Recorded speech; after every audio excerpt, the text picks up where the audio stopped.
குருப்யோ நமஹ நமோ நமஹ. சிவ அபராத க்ஷமாபண ஸ்தோத்திர பகிர்வு 2. சிவன்கிட்ட நம்ம பண்ண தப்புகள் குற்றங்கள் எல்லாம் பண்ணியிருக்கோம், தப்பு பண்ணியிருக்கோம்ல, அதெல்லாம் நம்ம மன்னிக்கிறதுக்காண்டி வேண்டிக்கிறோம்.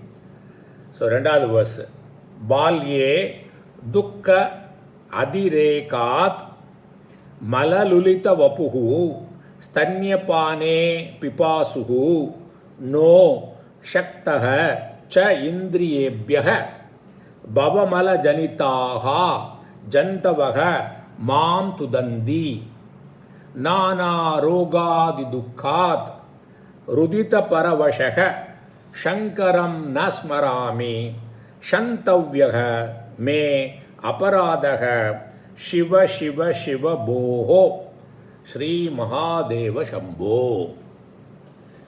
சிவ சிவ சிவன்னு கூப்பிடுறோம் சம்போதர பிரதமா.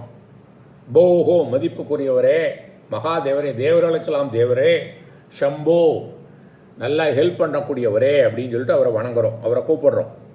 என்ன சொல்கிறோம்? பால்யே துக்க அதிரேகாத்.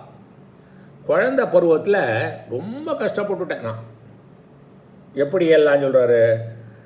மலலுலித்த வப்புகு, நல்ல மலத்தினால அழுக்கடைந்த உடையவனாக இருந்துட்டு அந்த துக்கம். ஸ்தன்யபானே பிபாசுகு, தாய்ப்பால் அருந்துவதுக்காக ஏங்கினேன், பசிச்சுன்னா அழுவேன் தாய்ப்பால் அருந்துறதுக்காண்டி. இந்திரியேபியக ந சக்தக, ஏன்னா குழந்தை பருவத்தில் என்னோடய இந்திரியங்கள்லாம் முழுமையாக வளர்ச்சி அடைந்திருக்க முடியுமா? முடியாது. ஸோ அந்த இந்திரியங்கள்லாம் எனக்கு ரொம்ப ஒன்றும் யூஸாக இல்லை. பவமல ஜனிதா, என்னோட உடலில் மலங்கள்னால தோன்றிய ஜந்தவக சின்ன சின்ன உயிரினங்கள், எது கொசு புழு போன்ற உயிரினங்கள், மாம் துதந்தி என்னை கடித்து துன்புறுத்தின. நானா ரோகாதி துக்காத், பலவித நோய்கள் முதலிய துன்பங்களால், ருதித்த பரவசக அழுகையால் முற்றிலும் ஆட்கொள்ளப்பட்டேன். எனக்கு ரொம்ப ரோகங்கள், என்ன நோய்கள்லாம் குழந்தைகள நோய் வந்தால் என்ன சொல்கிற கூட தெரியாது, அழுதுண்டே இருக்கும் அது. அப்போது நான் என்ன சொல்கிறேன்? அகம் சங்கரம் ந ஸ்மராமி. இவ்வளோ கஷ்டப்பட்டுன்றதுனால குழந்தை பருவத்தில் இருக்கும்போது மலத்தில் உள்ள உடம்பு துன்பங்கள் ஜாஸ்தி, ஓகே, நோய்கள் ஜாஸ்தி. அப்புறம் புலங்கள் என்னை ஃபுல்லாக முழுமையாக வளர்ச்சி அடையலை, தாய்ப்பாலுக்கு அவண்டி அழுதுன்றிருந்தேன். அதனால் சங்கரம் ந ஸ்மராமி, உன்னை சிவபெருமானே நான் உன்னை நினைக்கவில்லை, உன்னை வழிபடவில்லை. மே அபராதக, என்னுடைய குற்றத்தை சந்தவ்யக மன்னிக்கப்படக்கூடியவை. ஏ சிவக சிவக சிவக. ஸோ என்னோட குத்தற்ற மன்னித்து அழுவு. ஏன்னா இந்த குழந்தை பருவத்தில் இருக்கும்போது இதை மாதிரியெல்லாம் கஷ்டப்பட்டுன்றதுனால உன்னை நினைக்காததுனால அது தப்பு தான், அந்த குற்றத்தை மன்னித்து விடு அப்படிங்கிறார். இதில் 2வது பார்த்துட்டோம் இது.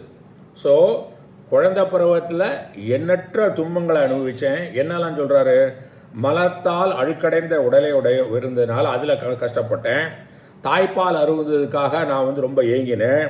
புலங்கள் வளர்ச்சி அடையாமல் அதில் ஃபுல்லாக யூஸ் பண்ண முடியாமல் கஷ்டப்பட்டேன். அப்புறம் உடலில் உள்ள அசுத்தங்கள்னால ஏன் தோன்றிய கொசு புழு எல்லாம் அதெல்லாம் எனக்கு அடித்து துன்புறுத்திது. அப்புறம் பலவிதமான நோய்கள்னால நான் தாக்கப்பட்டேன். அதனால் அதில் அழுதுண்டு அது அழுகையால் ஆட்கொள்ளப்பட்டேன்.